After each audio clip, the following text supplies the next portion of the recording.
Now the other thing this panel is useful for is applying animation presets. Let me go ahead and delete my previous search, and I'll twirl open the animation presets folders. An animation preset can contain effects, keyframes, masks, basically anything that you can see in the timeline panel can be saved in an animation preset. These can then be later applied to whatever layer you choose. After Effects ships with literally hundreds of presets developed by Adobe that create automatic backgrounds, different image processing effects. We particularly like the behaviors, which are up here at the top. Lots of great presets. There's a couple ways of applying a preset. If you already know what preset you're after, for example, if I know I want to apply this colorized gold dip to a piece of footage, I just go ahead and double click it or drag it over, just like any other effect, and you'll see it's applied to my footage.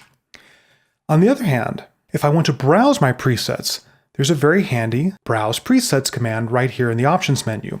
And what that will do is open Adobe Bridge. Here I am inside Adobe Bridge, and you'll see folders that have the same names as we saw back in the Effects and Presets panel. Each one of these folders contains a different category of animation presets that Adobe supplied with the program. Now Adobe provides quite a few useful presets. For example, there's a large number of text animation presets broken down into several categories. And again, I'll select one and see it animated in the preview panel to see what it looks like. Now let's say that I wanted to apply one of these presets to a selected layer back in After Effects. For example, I'll select one of these bad TV presets, and you can see what it looks like over here in preview. Just like I did in the Effects and Presets panel, I double click it and it'll be applied to my selected layer back in After Effects. Bridge has switched me back to After Effects automatically, and you'll see here's my treated footage, and here's all of the effects that were in that animation preset. As I drag my time marker through, you can see that my footage has now been processed by that animation preset. If I don't like that preset, it's a simple matter of undoing to remove the effect, and switching back into Bridge and choosing a different preset. For example, let's try this night vision preset instead. Okay, I like how that looks. I'll double click it. I'm switched back into After Effects, and now you see I have this night vision look applied to my footage. And there's the brand new effects this animation preset applied. If I want to see those in the Effect Controls panel, I just bring it forward, and there's my new effects. Now, in addition to applying animation presets, you can save your own. For example, if you came up with a stack of effects or masks or keyframes that a client particularly likes, or if you want to go ahead and modify one of the existing animation presets. For example, if I want to make this more of a purple night rather than a green night vision. I'll go ahead and select all the effects or keyframes or masks that I want to be part of this preset and save it in a couple different ways. I can click on this icon in the lower right corner of the Effects and Presets panel, and that will go ahead and create a new animation preset. Or I can click on the Options menu for Effects and Presets panel and say Save Animation Preset.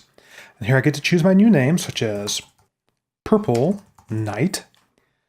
Choose where I want to save it. I can go ahead and keep it in the same folder I was in, or maybe put it loose in the Presets panel, maybe even make my new folder called My User Presets. Click Create and Save. After Effects will update the panel. I'll scroll down Animation Presets, and there's my brand new folder, My User Presets, and there's my preset, Purple Night. Now there's one gotcha I need to warn you about animation presets, and that if they have keyframes, they're very sensitive as to where the current time indicator is. They start applying the keyframes at the current time indicator.